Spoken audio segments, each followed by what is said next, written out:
तो चलिए यहाँ से सीधा आपको लिए चलते हैं लोकसभा की ओर, जहां पर अविश्वास प्रस्ताव पर लोकसभा में चर्चा जारी है। Please read 95(2) with me.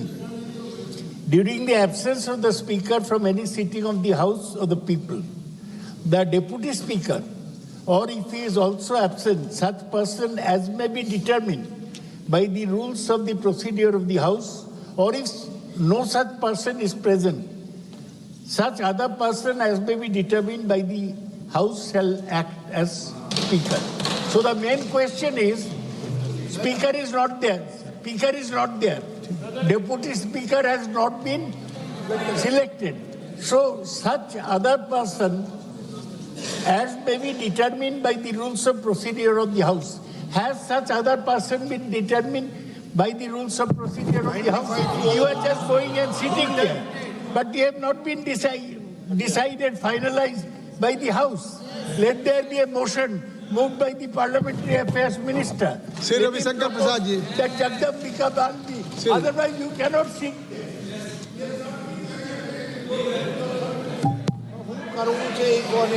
Sir, बड़ी विनम्रता से मैं कहना चाहूंगा कि किसी भी अगर प्रावधान को पढ़ा जाता है तो उसको पूर्णता में पढ़ना चाहिए।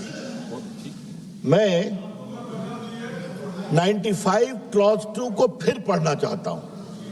During the absence of speaker from any sitting of the house, the people, the deputy speaker of is also absent, such person as may be determined by the rules of procedure of the House. If no such person is present, such other person as may be determined. जो rules of procedure से जो preside करने के लिए अधिकृत है, जिसमें आप भी आते हैं, आपको पूरा अधिकार है इस पर प्रेजाइड करने का।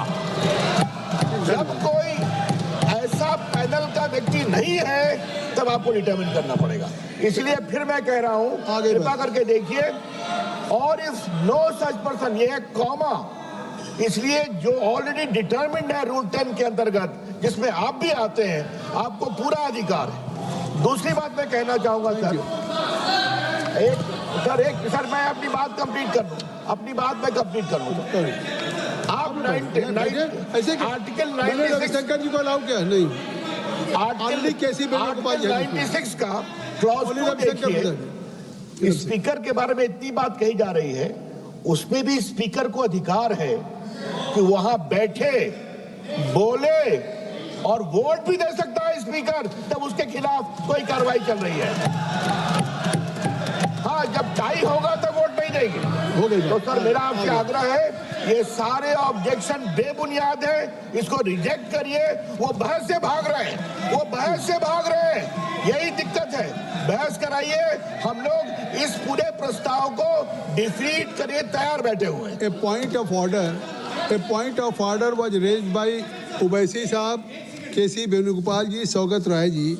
So regarding this point of order, admitting a motion for removal of honorable speaker does not make the office of the speaker vacant. So now it is clear the office of the speaker is not vacant, because still the matter is only under consideration.